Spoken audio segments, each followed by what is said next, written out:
સ્વામિનારાયણ ભગવાનની જય. અક્ષર પુરુષોત્તમ મહારાજની જય. ગુણાતીતાનંદ સ્વામી મહારાજની જય. ભગતજી મહારાજની જય. શાસ્ત્રીજી મહારાજની જય. યોગીજી મહારાજની જય.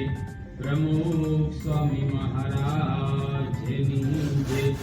મહંત સ્વામી મહારાજની જય. સુરત અક્ષરધામ મહોત્સવની જય. આ વચનામૃત ગ્રંથ આપણા સંપ્રદાયનો મુખ્ય ગ્રંથ કહેવાય. લગભગ વચનામૃતમાંથી આપણે 12 જેટલી વિશેષતાઓ અને વિશિષ્ટતાઓ બતાવી હતી, પરંતુ મહારાજે આપણને આવો એક અદ્ભુત અને દિવ્ય ગ્રંથ આપ્યો છે. હિન્દુ ધર્મની અંદર ઘણા બધા શાસ્ત્રો રહેલા છે. વેદોથી માંડી અને અત્યારે જે કંઈ આધુનિક ચિંતકો કે ફિલોસોફર્સ બધા એના દ્વારા આ બધા ગ્રંથો રચાયેલા છે. પણ વચનામૃત એટલે ભગવાન સ્વામિનારાયણની ડાયરેક્ટ વાણી કહેવાય.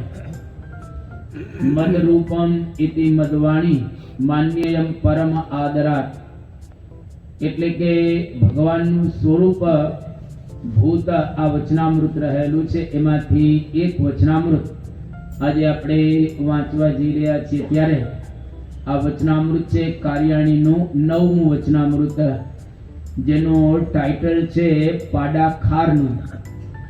હવે આ વચનામૃતનો પ્રારંભ કરતા પહેલા એક પૂર્વ ભૂમિકા આપણે બાંધીએ કે મહારાજના વખતની અંદર દરેક જે સંતો હતા, મોટેરા સંતો, એમાં બ્રહ્માનંદ સ્વામી, મુક્તાનંદ સ્વામી, આત્માનંદ સ્વામી, સ્વરૂપાનંદ સ્વામી, આ બધા જ મોટેરા સંતોની સાથે અન્ય નાના સંતો મંડળની અંદર રહેતા હતા.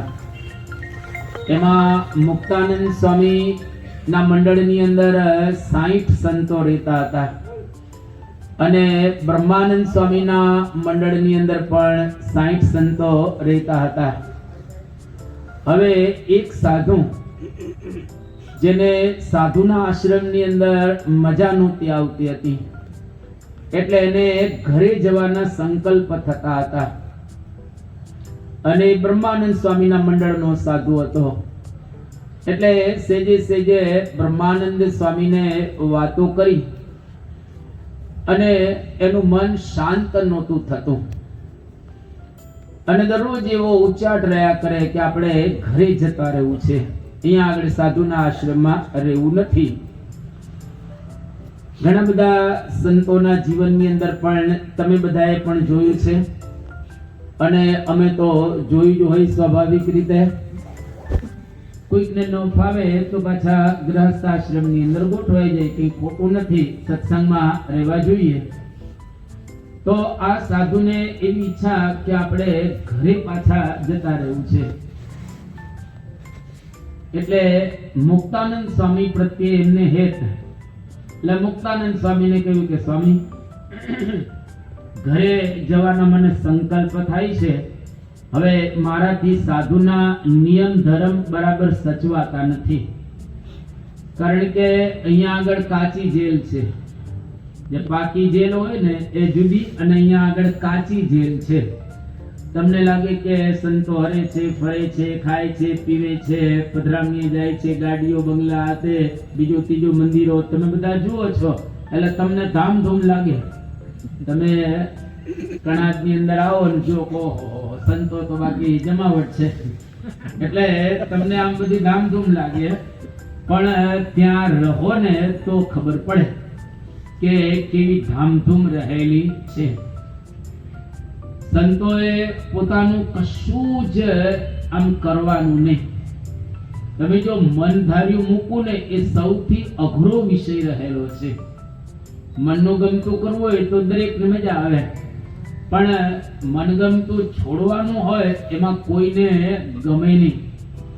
સાધુના આશ્રમની અંદર મોટામાં મોટી જો કોઈ તકલીફ હોય તો મનગમતું પડે મૂકવાનું. ઘણી વખત એકાદ બે દિવસ કે એક બે પ્રસંગમાં આપણે છોડી દઈએ કે જાઓ ને તમે જેમ કહેશો એ પ્રમાણે કરીશું, પણ આખી જિંદગી આજ્ઞા પ્રમાણે રહેવું કેટલું અઘરું છે.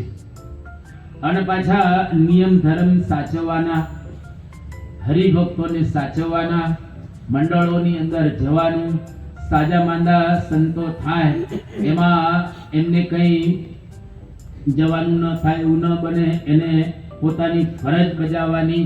આ બધા જ સંજોગોની અંદર તમે હો તો તમને એક્ઝેક્ટ સમજાય કે ખરેખર સાધુના આશ્રમની અંદર કેટલી તકલીફ રહેલી છે.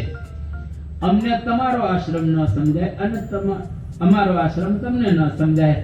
હવે ગૃહસ્થ આશ્રમના દુઃખ લઈને તમે મારી પાસે આવો, આપણને લાગે આવા કઈ દુઃખ જ નથી આમ, પણ હવે તમારી જગ્યાએ જો અમે હોય તો અમને ખબર પડે કે ભાઈ ગૃહસ્થ આશ્રમમાં કેવા દુઃખ છે અને આ કમાવું આ તે બીજું ત્રીજું. તો મુક્તાનંદ સ્વામીને એ સંતે વાત કરી કે સ્વામી મારે ઘરે જવું છે. તો મુક્તાનંદ સ્વામી તો માં જેવા સંત હતા એટલે એને સમજાવ્યો શાંતિથી કે ચાલ તને હું વાત કરું થોડી. પણ મુક્તાનંદ સ્વામીએ એ સાધુ થયો ત્યારથી અત્યાર સુધી એ કઈ જીવન જીવ્યો હતો, થોડી ઘણી મુક્તાનંદ સ્વામીને એના જીવન વિશે વાત જાણેલી હતી, એનો પણ ખ્યાલ હતો. એટલે બધી વાત કરી કે જો આપણે એક વખત ઘરનો ત્યાગ કરી દીધેલો છે, એક વખત જેનો ત્યાગ કર્યો તો ઉલટા અન્નની જે ઈચ્છા રાખે શ્વાન શુકર તણી જાત કહાવે. ઉલટું ઈ કોઈ કરે તો એને કોણ ખાય? શ્વાન અને શુકર, કૂતરો અને ભૂંડ, એ સિવાય કોઈ ઉલટી ચાટે નહીં. ધારો કે તમે સારામાં સારી ઘારી ખાધી હોય, સુરતનો દૂધ પાક પીધો હોય તમે અને તમને ઉલટી થઈ જાય અને સોનાની થાળી માપવામાં આવે, ખાવ તમારી જ ઉલટી, બીજાની. આમ જોઈને જ આમ થઈ જાય કે શું બોલે છે, મજા ન આવે આપણને. તો એક વખત જેનો ત્યાગ કરી દીધો એ આશ્રમનો હવે આપણે સ્વીકાર નહીં કરવાનો. મુક્તાનંદ સ્વામી સરસ સમજાવ્યું, પેલા સાધુ સમજી ગયા અને એને થયું કે હવે આપણે ઘરે જવું નથી. પણ બ્રહ્માનંદ સ્વામીને એવું લાગ્યું કે મારા મંડળનો એક સાધુ મુક્તાનંદ સ્વામીના મંડળમાં જતો રહ્યો. એને કહ્યું કે તને ત્યાં ન ફાવતું, ત્યાં આવતો રહે, અમારા મંડળમાં રહે, પણ આપણે ઘરે નથી જાવ. એટલે પેલાના મનનું સમાધાન થઈ ગયું, મુક્તાનંદ સ્વામીના મંડળમાં રહેવા લાગ્યો સંત. હવે એવા સંજોગોની અંદર બ્રહ્માનંદ સ્વામીને થયો કે મારા મંડળનો સાધુ મુક્તાનંદ સ્વામીની સાથે જતો રહ્યો. મુક્તાનંદ સ્વામી એને વાત કરી અને પોતાના મંડળમાં લઈ લીધો. હવે તમારા મંડળમાં ક્યાં? તો ભગવાન સ્વામિનારાયણના મંડળમાં આ બધા રહેલા છે. હવે મુક્તાનંદ સ્વામી અને બ્રહ્માનંદ સ્વામી બે જણા ભેગા થાય છે. બંને સદગુરુ સંત છે, બંને મોટેરા છે, બંને મહારાજના રાજીપા વાળા રહેલા છે. હવે એ વખતે બ્રહ્માનંદ સ્વામી 7 દિવસ સુધી મુક્તાનંદ સ્વામીને જય સ્વામિનારાયણ કરતા નથી અને પગે લાગવા જતા નથી. આને શું કહેવાય? આંટી. બ્રહ્માનંદ સ્વામી જેવા મોટા સંત, સામાન્ય રીતે સવારનો પહોર હોય, સંતો બધા પૂજા કરી લે એટલે મોટેરા સંતો હોય એના પૂજાના દર્શન કરવા માટે બધા સંતો જાય, દંડવત કરે, દર્શન કરે, આશીર્વાદ લે વગેરે વગેરે. જેમાં આપણા મંદિરની અંદર ઘનશ્યામ બાપા રહેલા છે. તો બ્રહ્માનંદ સ્વામી કરતા મુક્તાનંદ સ્વામી ઉંમરમાં મોટા અને મહારાજ પણ એની અમાન્ય રાખતા હતા. એટલે બ્રહ્માનંદ સ્વામીના પૂજાના દર્શન કરવા નથી જતા, જે સ્વામિનારાયણ નથી કરતા. અને મહારાજને ખબર પડી આ કે બ્રહ્માનંદ સ્વામી એક અઠવાડિયાથી મુક્તાનંદ સ્વામીને જે સ્વામિનારાયણ નથી કરતા અને એના દર્શન કરવા નથી જતા. એટલે મહારાજે સભા બોલાવી. એમાં બ્રહ્માનંદ સ્વામી અને મુક્તાનંદ સ્વામી બે વરિષ્ઠ સંત બે આગળ આવીને બેઠા.